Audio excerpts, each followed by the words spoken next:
Hey YouTube, thank you guys for coming back. Welcome if you're new, welcome back if you are not.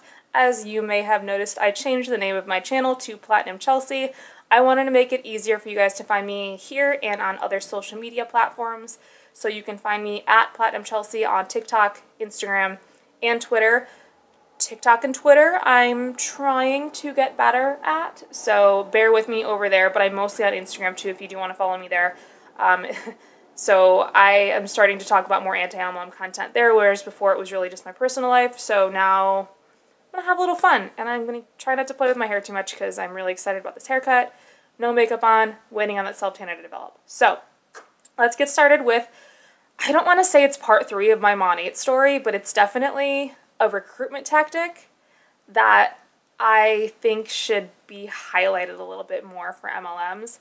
And for me specifically, I did not use this as a recruitment tactic because it just dawned on me the other day how ridiculous this is. We're gonna pull up the income disclosure from 2020, which was the entire year that I was in Mon8, and we're gonna break some stuff down. So get ready for this. Before we get started, I did want to highlight that this is my opinion based on my experience, and I am going to be pulling actual facts from the 2020 Mon8 income disclosure statement to make this point. So, but again, it's just my opinion on what I think is a possible recruitment tactic that I want you guys to look out for.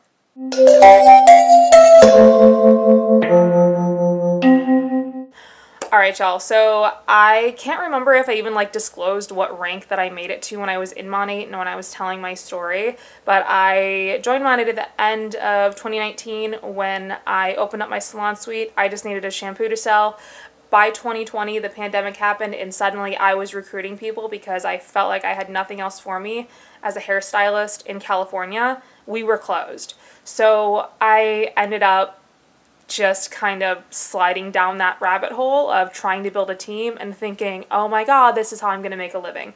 So that's long story short how I fell into it. So during 2020, the whole year, well, 90% of the year when I was really trying to build a team and make some money off of this, when the hit, I got the flu and I was sick for over a week, and then the happened, and then we shut down a couple weeks later. So it was really, it was a mess. So as I was thinking about this the other day, I shower thoughts with Chelsea.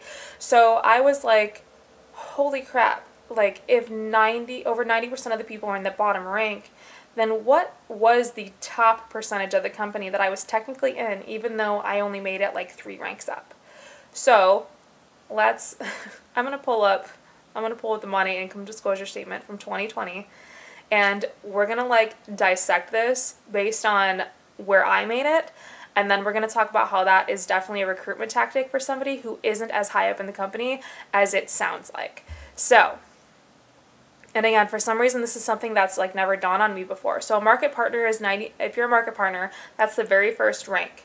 So 92.26% of people are at that first rank, and the low gross earnings is nothing. On the top of the income disclosure statement, they do have where it says it includes active and inactive market partners in 2020, and that 46% of the U.S. market partners were not active in 2020. So that's where the zeros come from. So they were people that chose, what the MLMers say, what the people in these companies say is that those are people that were kidnappers or whatever. So there are people that were just in it for the discount, which I don't think is always true. I'm also curious that, so of those 46 market partners that were inactive in 2020, is that inactive for the whole year, or inactive for 6 months of the year, only inactive for 1 month of the year and then considered inactive, or or is it inactive for all of 2020 that is considered that? Because that really, if you're inactive for all of 2020, I would, why wouldn't you just eliminate those people out of the income disclosure statement?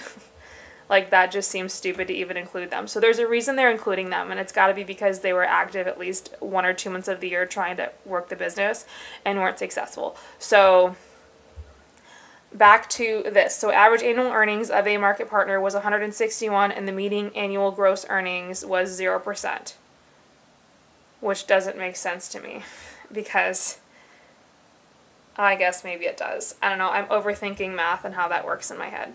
But so managing market partners, 3.78% of the company, active and inactive, it says. And that average annual earnings is 1988 and the median is 1850. And I think those two numbers are like more accurate numbers rather than doing high and low. And associate market builder is the next one.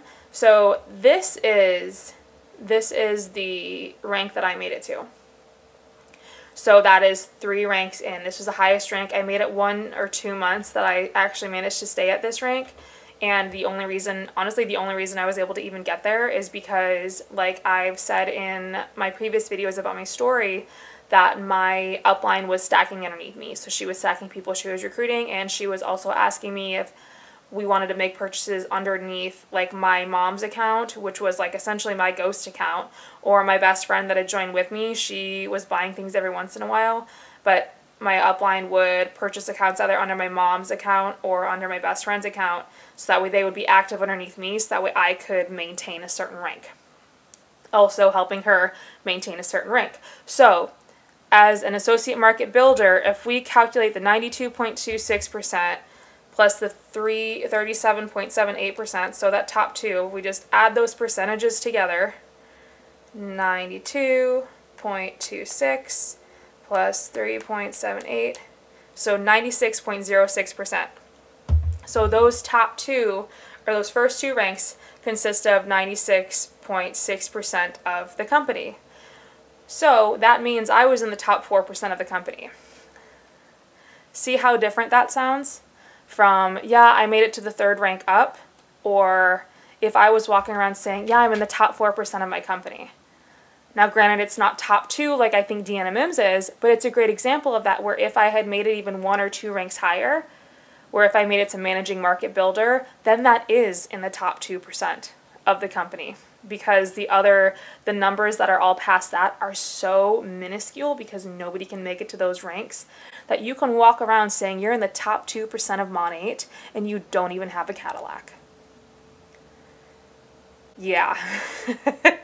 So, oh, it literally makes me so mad that that can be a recruiting tactic.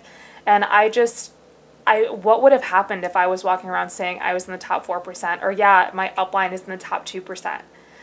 Like, that makes it, like, my direct upline is in the top 2% of the company. Like, that sounds so much better than my upline is only 4 ranks into the compensation system, and she has to stack underneath me to maintain that rank. Like, it's just, the farther that I get out of Mon 8 and the more anti-MLM content that I consume and create myself, it just, things like this start to dawn on me, and I'm just like, what the fork? Like, it's just so insane. So, I mean, tell me what you guys think about that, and have you had anybody that you've seen that is, you had anyone using that as like a recruitment tactic? Are people using that as a recruitment tactic? Because I feel like if I'm surprised, and I hope they don't watch this and decide to use it. I mean, but again, that's why I'm saying this, because if somebody does say, yeah, I'm in the top 2% of the company, it doesn't mean what you think it means, because the top 2% only doesn't even get you halfway up a compensation plan.